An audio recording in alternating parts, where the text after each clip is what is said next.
I've investigated hundreds of missing persons cases over the years, but this one still keeps me up at night because the monster was hiding in plain sight the entire time, wearing a ranger's uniform and a friendly smile. My name is Detective Alan Reeves. 14 years ago, a young woman named Emily Hargrove vanished without a trace in the dense national forest just outside of Ridgewood. She was 23 years old, an experienced hiker who had gone out for what was supposed to be a routine day trek. We searched for months. The only thing we ever recovered was one of her hiking boots, with her left foot still inside it.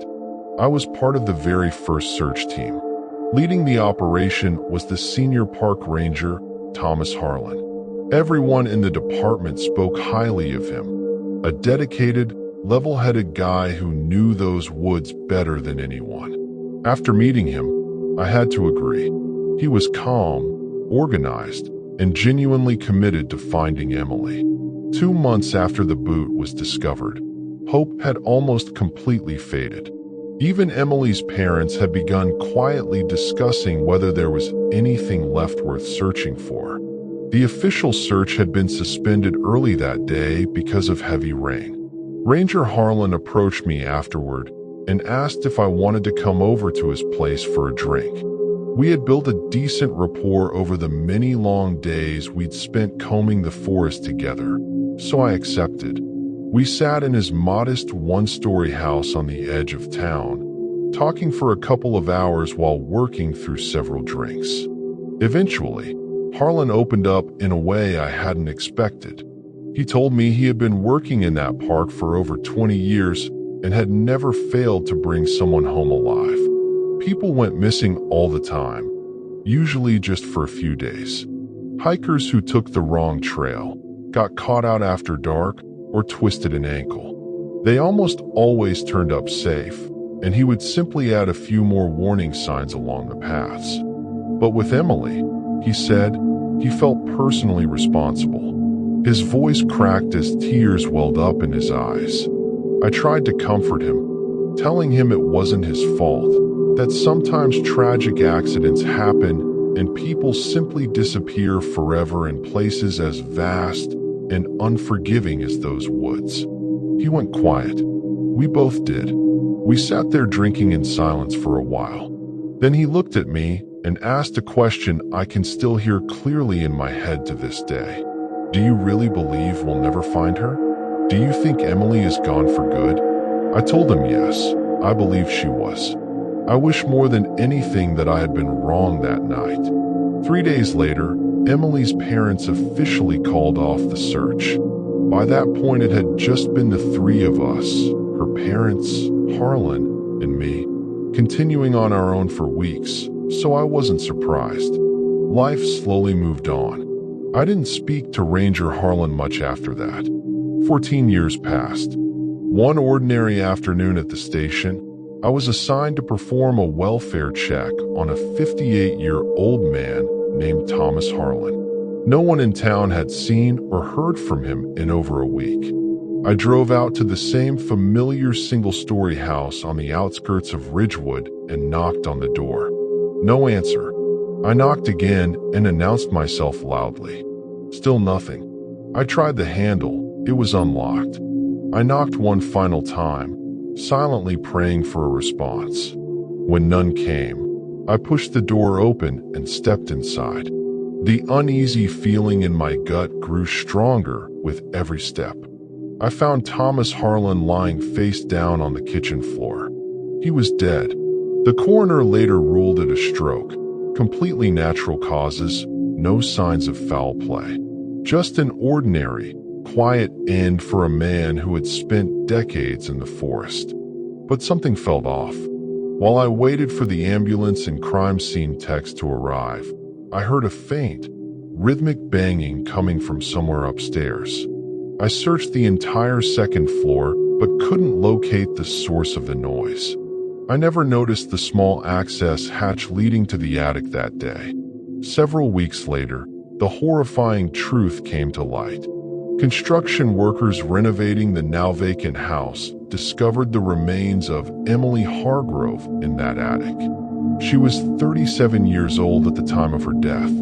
She had only been dead for a few days. She had starved to death.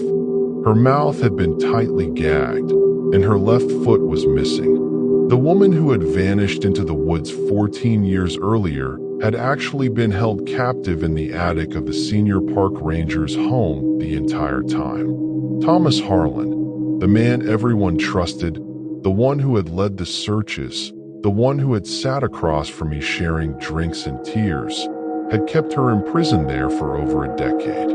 He had continued living his normal life, going to work, interacting with the community, while Emily slowly wasted away just above his kitchen. To this day, I replay that conversation we had 14 years ago. The way his voice broke when he asked if I really thought we would never find her. The way I answered yes. I was wrong. And because of that, a young woman suffered in silence for 14 long years before she finally died, alone and forgotten, directly above the man who was supposed to protect the forest and everyone who entered it. This case taught me one brutal truth. Sometimes the person leading the search is the very reason no one is ever found. It started in the fall of 2023. I began noticing the same older man walking his dog every morning in my quiet suburban neighborhood. I'd see him 2 or 3 times a week as I left for my 8 to 5 job. He looked like he was in his late 60s, completely average build, nothing particularly memorable about him except that he always wore the same dark green windbreaker jacket, no matter the weather. I figured it was just his go-to coat for dog walks. In the evenings, when I drove back home, I'd often spot him again. At first, I didn't think twice about it. We probably just had overlapping routines. He stared quite a bit whenever our paths crossed, but I brushed it off, assuming he was simply a lonely older guy who didn't get much social interaction. One afternoon, I decided to be friendly and asked him if he had received the latest neighborhood association letter. He looked genuinely confused, like he had no idea what I was talking about. I repeated the question, and he mumbled that he hadn't seen anything yet.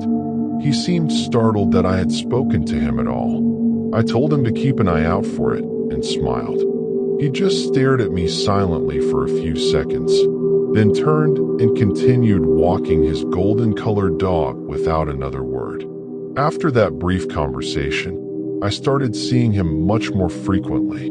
By December, he was walking past my house at least once a day, sometimes twice. I continued treating him like any other neighbor, offering a quick wave whenever I saw him. He never waved back. He would just stare. In early spring, my marriage ended. My husband moved out and took our dog with him. The house suddenly felt too big and too quiet. My mom came to stay with me for a few weeks to keep me company. Since she didn't have a job at the time, she was home during the day while I was at work. She quickly noticed the same man walking by almost every morning. She mentioned how oddly he stared and how he never returned her friendly waves. He would just look and keep going. Mom wondered out loud if he might be dealing with early dementia or some health issue that made him walk the dog so regularly for exercise. We both agreed he seemed strange, but probably harmless. After about a month, my mom returned to her own place, and I was living alone again. One of the best features of that house was the large backyard that backed directly onto a thick stretch of public woodland. Beyond the fence, there was nothing but trees and dense forest. After my husband and dog left, I started noticing strange sounds late at night. I would step outside for a quick smoke before bed, and I'd hear what sounded like footsteps crunching through leaves and twigs just beyond the fence. It usually happened when I'd had a few drinks, so I convinced myself it was my imagination, or maybe raccoons and other animals moving around. The sounds didn't happen every night, They were spaced out enough that I could push the worry aside.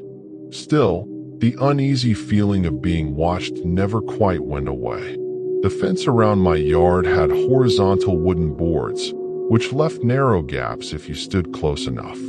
During the day, I would inspect the area behind the fence, but the Park Service kept a cleared firebreak zone right along the property line, so it was hard to tell if anyone had been walking back there.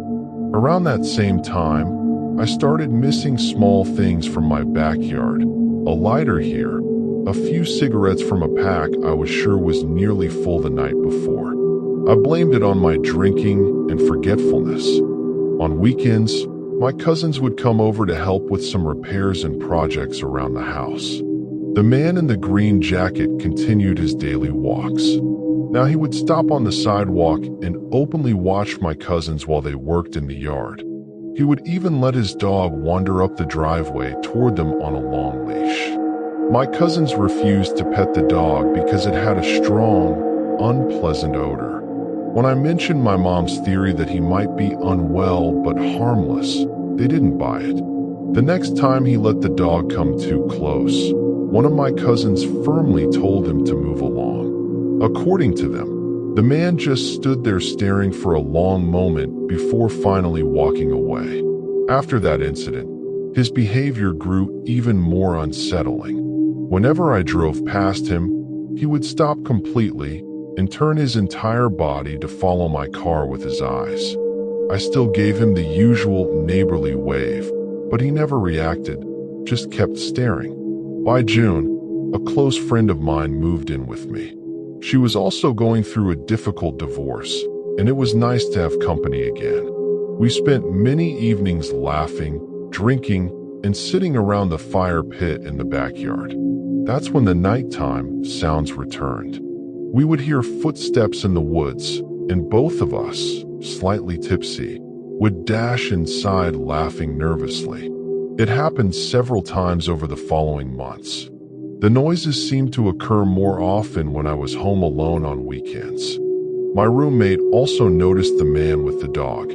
He appeared to time his walks with our schedules. Once around the time I left for work in the morning, and again when she headed out a bit later. At first she would pet the dog when he let it approach, but she stopped because of the terrible smell and because the man never said a word. He just stared. She said his expression changed after she quit petting the dog. The stares started feeling colder and more hostile. Soon, he was stopping to watch her drive away too, turning his body to track her car just like he did with mine. Then came the moment everything clicked into place. One evening, I spotted him far beyond the neighborhood entrance, heading straight into the tree line of the forest. He wasn't just walking his dog near the road. He was clearly entering the woods. In that instant, so many little details suddenly made horrifying sense. The same jacket every single day, the perfectly timed walks, the awful smell on both him and the dog, and the mysterious nighttime sounds right behind my fence. My heart started racing. Could this man actually be living rough in the woods, watching my house for nearly a year? Had he been peering through the gaps in my fence the entire time? Around that same period, the house right next door, which had sat empty for months after the previous renters left, finally got new tenants. A family with 2 young children and their own dog moved in just a few days after I had shared my suspicions with my roommate. She had laughed at first and even jokingly shouted into the woods for whoever was out there to leave us alone. Right at that moment, we both clearly heard footsteps crunching away, and we ran inside terrified. I never got the chance to set up trail cameras in the backyard. The last time I saw the man was the morning the new family arrived. When I came home from work that day, their moving truck was parked outside. I introduced myself to the new neighbors and casually asked if they had noticed anything unusual in the woods behind their property. They didn't have a fence. They mentioned finding some random trash and old items back there, which they had thrown away. I didn't push the topic further. I didn't want them to think I was crazy. I'm convinced now that the man had been camping out in the woods behind our houses, using the empty rental next door as part of his cover. Once the new family moved in, his hiding spot was gone. He disappeared completely after that day. I never saw him or his dog again. I can only hope he moved on and never targeted anyone else the same way. It was a chilly evening last winter. I, 26, wearing a hijab, had driven with my boyfriend to a tiny rural town about 30 minutes outside the city. He had some errands to run that I didn't need to join, so I decided to spend the time alone in a small all-night fast food restaurant on the edge of town. The place had only a handful of customers scattered around, and the population of the town was tiny, barely over 1,000 people, with several churches dotting the main road. It was already dark when we arrived around 6:30 p.m., and the parking lot had just a few cars. I settled into a booth next to the large front window, ordered a hot drink, and spent the next hour and a half journaling. I was completely absorbed in my writing, only pausing occasionally to sip my drink or stretch my stiff hands. The town felt quiet and uneventful, and I hadn't felt particularly uneasy about being there, even though my hijab made me stand out in such a small, conservative-looking place. My appearance can sometimes look ethnically ambiguous when I'm veiled, but I didn't dwell on it. At some point, a dark-colored sedan pulled into the parking spot directly outside my booth's window. The car was pointed straight at me, engine running, headlights on. I noticed it after I had been sitting there for nearly an hour, but I didn't pay much attention at first. Then, after several minutes, the driver suddenly flashed the high beams directly at me. I glanced up, thinking maybe my boyfriend had arrived early to pick me up. When I saw it wasn't his vehicle, I shrugged it off and returned to my notebook. Looking back now, I believe that flash was a deliberate test, someone checking whether I was aware of my surroundings. A little while later, I became aware of a man standing in the middle of the dining area, roughly between my booth and the service counter. He looked like he might be waiting for an order, but I never saw him pick up any food or drink. He just stood there. When I finally finished the paragraph I was working on and looked up, he was staring directly at me. The way he looked at me was deeply disturbing. His expression was cold and blank, almost emotionless, yet there was unmistakable hostility in his eyes, like he was disgusted by my presence, as if I were an unwelcome mark on something clean. It wasn't just a casual glance. It felt personal and angry. He eventually turned away. I went back to writing, reminding myself that my boyfriend would be arriving soon. But the man didn't leave. From the corner of my eye, I could see him facing me again. He slowly moved to the far side of the restaurant, positioning himself in a spot that was partially in my blind spot. There was a half-wall partition separating the dining areas, so from that new position, he could still observe me without being directly in front of me or fully behind the barrier.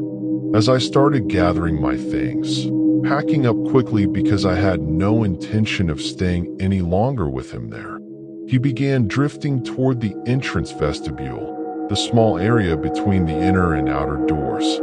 I threw my trash away and returned briefly to my booth to check my phone. When I stood up to leave, I noticed him standing with his back mostly to me, but his head twisted around so he could keep watching. I grabbed my coat and bag. At that moment, he stepped outside and positioned himself right in front of the exit doors. He wasn't completely blocking the way, but he left very little space. I would have had to walk uncomfortably close to him to get out. Instead, I turned and headed toward the back of the restaurant, going into the women's restroom. As I moved away, I caught him turning his head to follow my movement. Inside the bathroom, I received a text from my boyfriend saying he was waiting in the parking lot.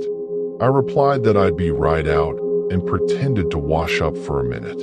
When I came out, the man was back inside the restaurant, standing near the doors again, facing outward as if waiting for someone. I walked straight past him into the vestibule. He made no attempt to hide the fact that he was staring intently as I passed. Approaching the outer doors, I accidentally tried to push the wrong one first, the one that didn't open from inside. In any other situation, it would have been mildly embarrassing, but at that moment I didn't care. As I corrected myself and stepped outside, I passed right by the dark sedan that had flashed its high beams earlier. I assume it was his car. My boyfriend had parked 2 spaces away, conveniently backed in so the driver's side was harder to see clearly from inside the restaurant. For the first time since I had noticed the staring, I looked directly at the man as I reached my boyfriend's car. He was still watching me without blinking. I opened the passenger door, greeted my boyfriend, and tossed my coat and bag into the back seat. The man's gaze never left me. We pulled out of the parking lot and turned onto the highway. As we drove past the restaurant, I could still see him standing there, face turned toward our car even from a distance. His hands remained tucked in his pockets the entire time I had seen him. I never once noticed him holding a drink or food. He had been lingering like that for at least half an hour. Just a minute or two later, another car appeared behind us on the highway, following unusually close. It stayed right on our tail long enough that any normal driver would have passed us. Then, shortly after we left the town limits, that same car suddenly turned off onto a side road and disappeared. I'm convinced the man had been testing me from the beginning, flashing the lights to check my awareness, then waiting to see whether I would walk out alone and drive away by myself. His car was parked right next to the entrance, perfectly positioned to intercept someone quickly. From where he stood near the doors, he had a clear view of the counter staff, the hallway leading to the bathrooms, the entire parking lot, and even the highway entrance. The restaurant was nearly empty, so he could see there was almost no one else around.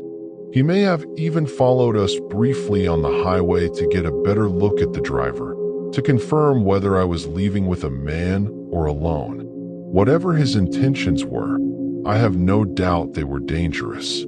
I'm incredibly grateful my boyfriend was waiting for me that night. If I had walked out of that restaurant alone, it would have been frighteningly easy for him to make a move. The thought of what could have happened still haunts me. To that stranger in the small-town diner, I hope our paths never cross again. I never thought a simple walk in the park could turn into the most terrifying moment of my life.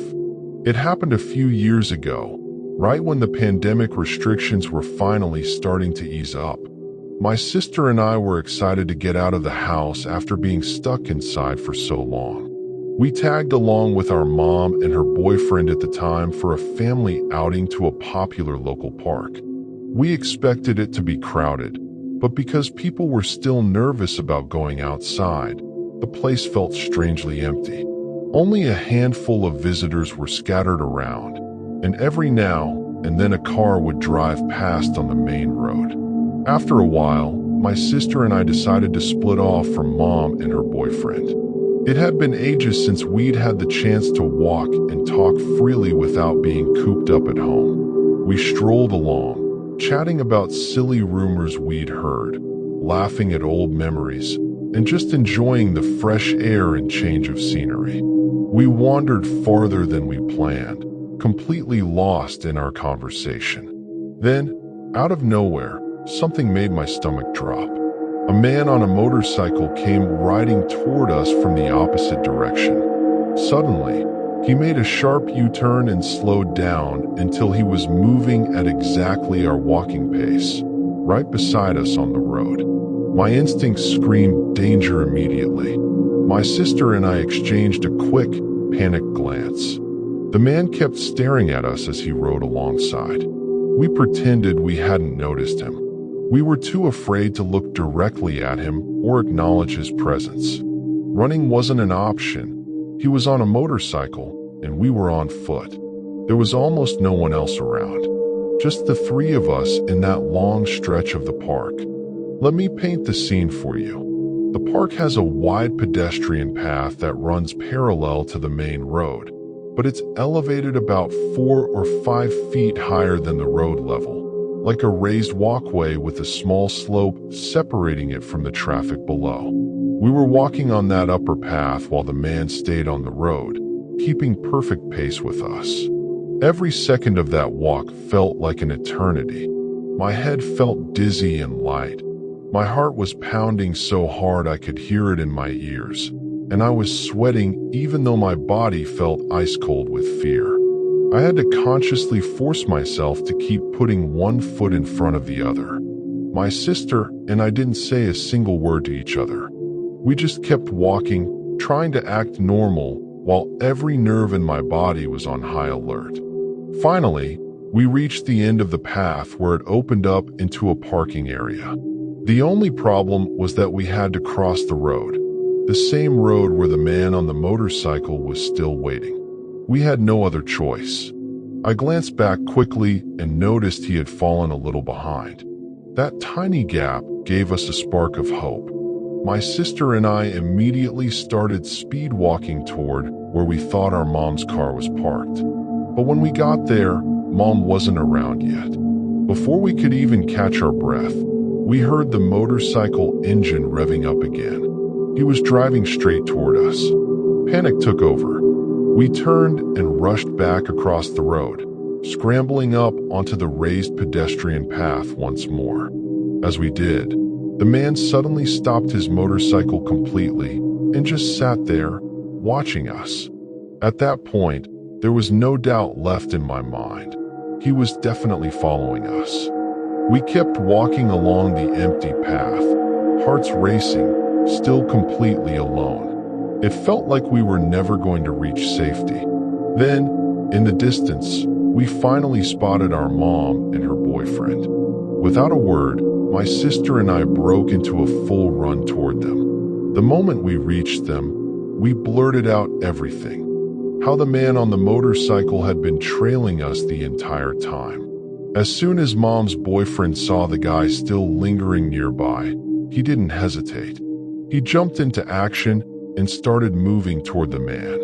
The motorcycle sped off down the road before anything else could happen. To this day, I still replay that afternoon in my head. The fear I felt was unlike anything I've ever experienced. If that pedestrian path hadn't been raised above the road, separating us from him, I don't even want to think about what might have happened. Wherever that man on the motorcycle is now, I hope our paths never cross again. My mother never intended to become close with this particular woman, but circumstances basically pulled them together, and before long they were spending time as friends. The woman has an adult son, and over time I ended up becoming friendly with him too. From the very first day they met, the woman wasted no time opening up about something deeply tragic. She told my mom that her young granddaughter had passed away about 9 months earlier. According to her, the son had discovered the little girl lying lifeless in her bed. She claimed the cause was sudden infant death syndrome, SIDS. That detail immediately fell off to me because the child was around 4 years old, not an infant. SIDS is something that affects babies under 1 year, not toddlers or preschoolers. If anything, it would fall under sudden unexplained death in childhood, which is extremely uncommon. This woman turned out to be extremely clingy. She constantly inserted herself into my mother's plans and social life. She often expressed how much she envied my mom's life and showered my 4-year-old little sister with endless compliments. She compared my sister to her deceased granddaughter constantly, and once even leaned in to smell my sister's hair. The behavior was unsettling enough that my mom pulled me aside and said, "My gut is telling me to keep our family at a distance from her." I tried to stay understanding. Grief can twist people in unexpected ways, and the woman had also mentioned being neurodivergent, so perhaps she simply struggled with reading social cues and respecting boundaries. I wanted to give her the benefit of the doubt. A couple of hours ago, I was hanging out with her son. He was scrolling through photos on his phone, showing me pictures of his extended family back in their home state. He came across a picture of his niece and paused. At that point, he had no idea that I already knew about the little girl's death. My mom had warned me ahead of time because the woman had mentioned that her son suffered from PTSD related to the loss and got visibly upset whenever it came up. Ironically, the mother herself brought the granddaughter up all the time and showed photos, which clearly affected his mood. When he saw the photo, he said quietly, "Yeah, that's my niece. She died. Everything kind of fell apart after she passed." I comforted him gently, pretending to be surprised since he didn't know I had already heard the story. Then he added that he was the one who found her. "But here's where things got strange," he told me. "I found her dead in the bathtub." That directly contradicted what the woman had originally told my mom. She had said the son found the child dead in bed, lying in an unusual position. Now the location didn't match at all. There's more background that makes the whole situation feel even more off. The woman had grown up in a strict religious community and mentioned that when she moved across states, from a western state to another, she was running from someone, though she refused to give any details about who or why. She also talked about how she used to watch her daughter's children frequently. But after the granddaughter's death, Child Protective Services became involved and eventually removed the grandson, the other sibling, from the home. That part never sat right with us. If the death had truly been something like SIDS, a tragic but unexplained event that no one could prevent, why would CPS step in and take away the surviving child? It didn't add up.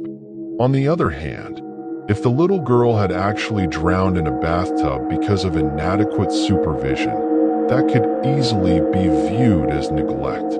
That would explain why authorities removed the other child for safety reasons. Between the conflicting stories about how and where the child was found, the involvement of CPS, the woman's overly intense behavior toward my little sister, and the way she constantly compared her to the deceased granddaughter, both my mom and I feel deeply uneasy. We keep asking ourselves, are we overthinking this? Or is this situation genuinely concerning? The inconsistencies keep replaying in my mind, especially the way the woman seems fixated on my 4-year-old sister. My mom's intuition is usually sharp, and right now it's screaming to create more distance. I'm trying to balance compassion for someone who has clearly suffered a terrible loss with the very real need to protect our own family. Has anyone else experienced something similar, or does this raise the same red flags for you that it does for us?